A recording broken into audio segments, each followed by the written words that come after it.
Well, it's another edition of our CHS Podcast today. This will be our last one before spring break, and certainly spring break has actually officially started. Certainly, you can always have means to contact us, however you might, through email or sending voicemails to our phone. We can pick those things up. Today, I have a few people that are going to be back on our podcast today. We do have a special guest today. Looks like I have Mickey Mouse and Goofy. That's currently here, and Mr. Hurlbut, the Yankee. Guys, how you doing? Great. I'm doing good. Doing peachy. Doing peachy. Talk to me a little bit about your day, especially with any of the things you did with students and meetings, cahoots, and or some of the staff things that were going on. I'll start. This is Mr. Bandera. It was a pretty good day today. We had a couple meetings this morning. I was pretty busy with meetings. It's definitely different when we're talking in meetings online versus in person. I prefer the in person, but we're doing the best we can right now. It was cool having some families join us, talk about things like graduation, talk about things that are affecting education right now, Auburn, all sorts of different decisions right now. So it wasn't a bad day. Mr. Hurlbut.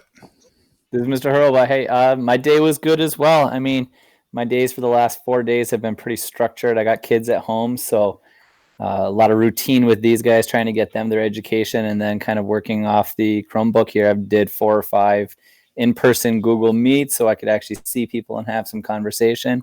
The weather was nice outside. It's kind of dropped about 20 degrees in the last 25 minutes.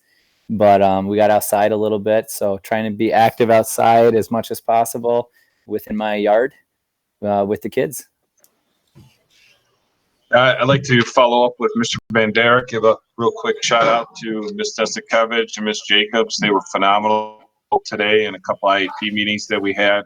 Just had every answer to every question that was posed to them, and it was just a great way to start the day. We were in a lot of meetings today. One of them was pretty entertaining. That would be with our daily staff meeting.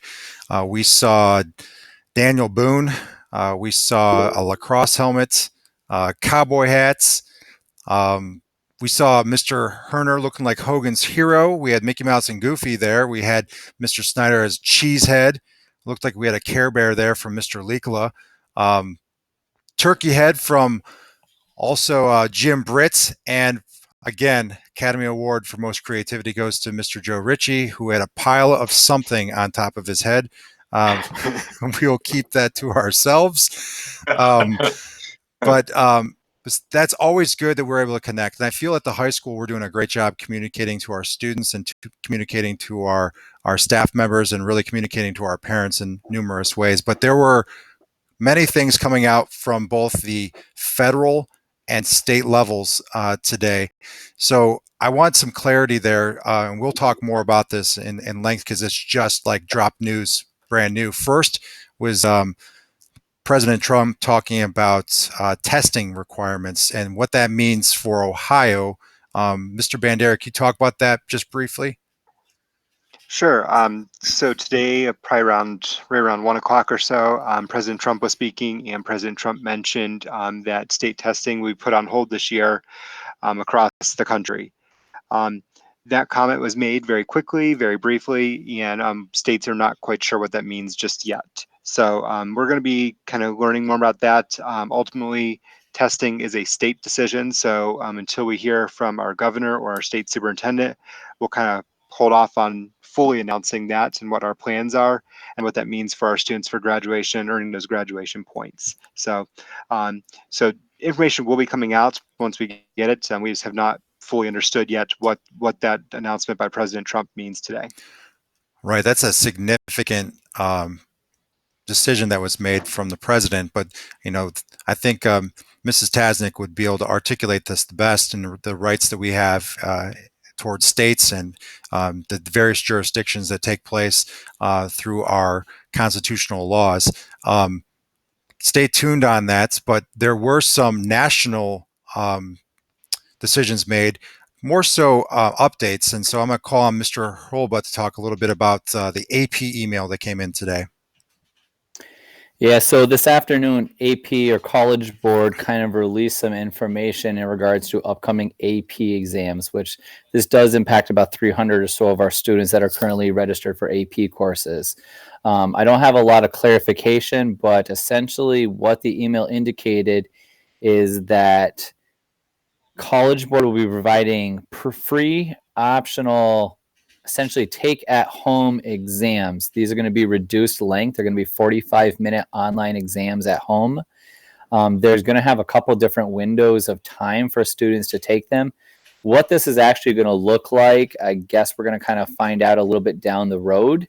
They did say that they're going to be releasing the calendar of when these dates will be in about a week and a half. I think I read April 3rd is release those dates. What I can tell you guys as students or even as parents, if you go to AP Central on the College Board website, there's a whole site dedicated to AP updates for schools impacted by coronavirus, which we pretty much know is everybody in the country. And it's going to give you a breakdown of what kind of changes there are taking place with the AP exams, what questions are being eliminated, as well as their kind of cutting down and providing additional resources. They'll be doing daily online review AP courses. These are also recorded and you can have on demand, so you can watch them at any time. Practice tests, practice questions. This is in addition to just your AP classroom that your teacher's currently using. So the short version is that AP exams are still going to be happening if you would like them to happen. Again, free, optional, online, at-home exams was what was stated in the report that we received. I'm assuming more information about what that actually means will be coming forward some point. Yeah. And Mr. Hurlbut, I think they also said that a lot of the colleges were on board with this for this upcoming year as well. Yeah, so AP has done something like this before. This isn't like the first time that like students are able to take online at home AP exams. I mean, this does occur, it just doesn't occur in mass like this. Usually you see very isolated incidents of a specific location had some kind of emergency occur, or a student has specific emergency. So this is not uncommon for colleges to accept these or for College Board to administer these. They have a lot of really good detection software for plagiarism and making sure they're still secure. And obviously it's not a 3-hour, 3.5, it's down to a 45-minute exam that really focuses on specific content. This is obviously just the first time that it's done in such mass like this. Mr. Hurlbut, do you think they're going to have, like, each question will have a set amount of time that they're going to have to answer that question? I wouldn't anticipate that. I'd still going to imagine it's going to be like our typical exams would be, where here's all the questions and you have 45 minutes to do them. Again, on the AP Central website, like, it's going to show you exactly which exams questions will cover this, and it's not going to cover this anymore. For example, I'm looking right at chemistry, and it's saying units 1 through 7 will be covered. Units 8 and 9 are not going to be covered. So for your specific content area, AP Central, which all the teachers have access to, this is going to be really specific as to what's being covered and what's not being covered. Mr. Hyam, rumor has it that one of your sons was going to go viral yesterday with some sweet moves on a trampoline. Was that Jordan or Jackson? That was Jordan, my 10-year-old. We actually went for a walk as a family and got stopped a couple times. We did some stops in the neighborhood, but we kept our 6 feet distance away from each other. And Jordan had a little fun on the trampoline, hit maybe a 30, 35 footer. Only took him a few tries. I won't say it was the first time. It was a couple tries, though. Talk to us about your Kahoot today. The Kahoot, quite honestly, real quick, was won by a teacher again. So I'm challenging those students out there. Where are you? I know where you are. You're on spring break. You packed it in early. I get it. But when we come back, the teachers are on a road 2-0.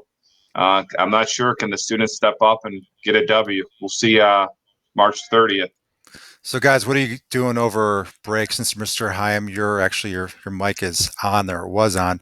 What are you doing over break since you can't really go anywhere?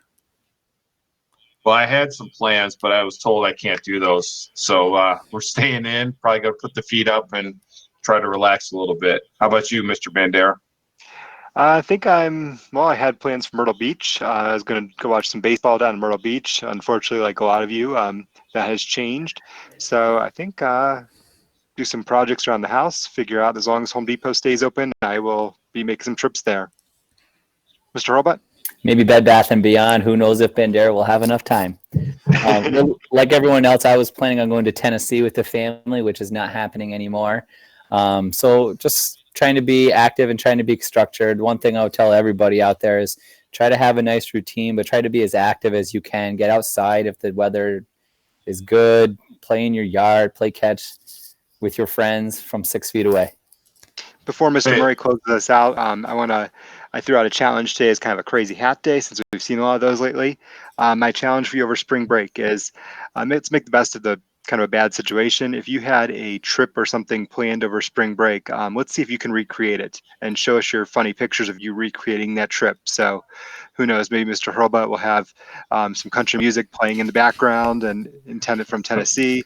Mr. Murray will be on a beach somewhere in his backyard, and we'll see what this all looks like. So share your pictures with us. Tag us in your pictures, share them, and we'd love to see what you guys are doing. Hey, Kovac, that does not mean you go to Discount Drug Mart and take a picture to save the runaround, Kovac. That's not you, buddy. All right, Mr. What are you going to be doing? Well, we had plans on going down to Florida. Now the screen is back on me, guys, so it's not on you. But we were going to go to see Disney. Love it. We love Disney, and just getting out, especially with never knowing Northeast Ohio weather.